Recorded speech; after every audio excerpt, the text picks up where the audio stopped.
Briarwood Manor had been abandoned for years, left to rot in the heart of the forest. It was said to be cursed, that any who dared enter would be haunted by the ghosts of its former inhabitants.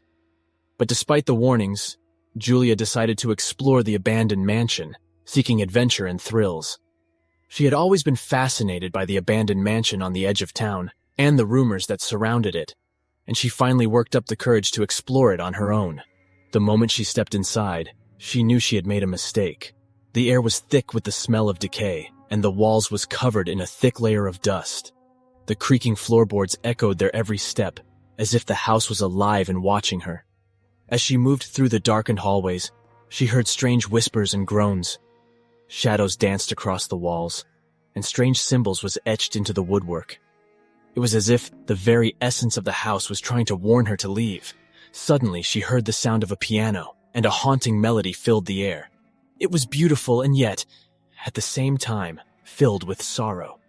Julia looked around, trying to find the source of the music, but there was no one in sight. As she moved deeper into the mansion, she found herself in a small room where a portrait hung on the wall. The portrait was of a beautiful woman, but her eyes seemed to follow Julia wherever she went. It was as if she was alive, trapped in the painting and seeking revenge. Julia soon realized that she was not alone in the mansion. She heard footsteps behind her, whispers in their ears, and felt cold breath on their necks.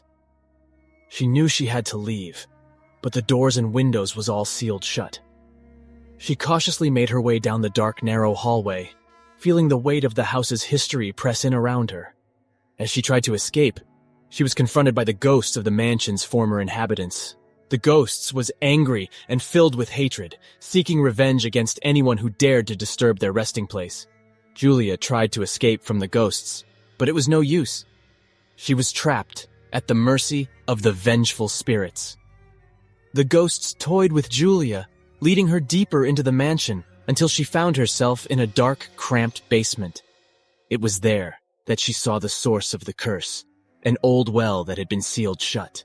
As she stood in front of the well, she heard the sound of a baby crying. It was a haunting sound, filled with pain and sorrow. She soon realized that the well was the final resting place of a newborn child, who had been sacrificed by the mansion's former owners in an attempt to appease the dark spirits that haunted the land. Julia knew she had to perform a ritual to lift the curse and put the spirits to rest. But how?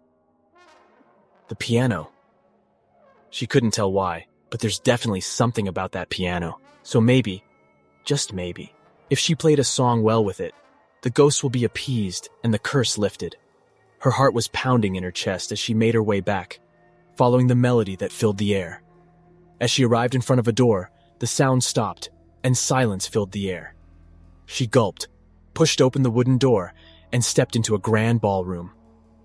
The room was dimly lit, with only a few rays of moonlight filtering in through the dusty windows. As Julia's eyes adjusted to the darkness, she began to make out the intricate details of the room. A chandelier hung from the ceiling, its crystals glinting in the faint light, and rows of chairs were arranged along the walls. In the center of the room there was a grand piano, its lid open and waiting. Julia couldn't resist the urge to explore the piano. She approached it slowly, her fingers tracing the intricate carvings on the lid. As she lifted the lid, she noticed that the keys were immaculately preserved, despite the obvious neglect of the rest of the room. Julia's fingers tingled with nervousness and fear as she sat down at the bench and began to play. At first, the notes were hesitant and uncertain, but as Julia played, she felt a strange energy fill the room. It was as though the music was coming from somewhere deep within her, and she was simply the conduit.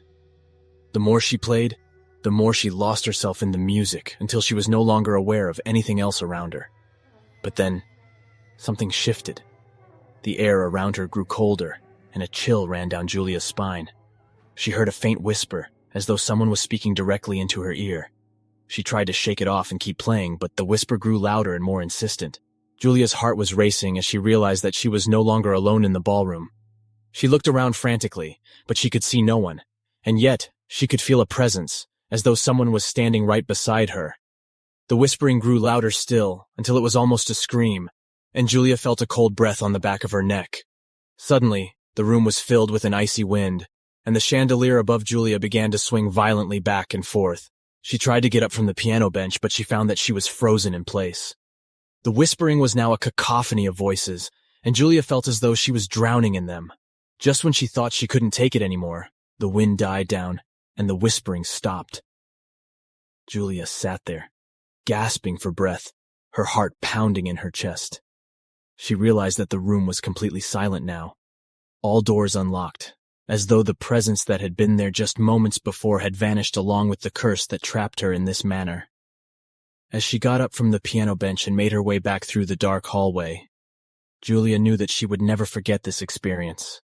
The mansion held secrets that were far beyond her understanding, and she couldn't shake the feeling that she had just brushed up against something otherworldly. As she left Briarwood Manor, Julia knew she had been lucky to escape with their lives. She had uncovered a dark and sinister history, one that would haunt them for the rest of their days.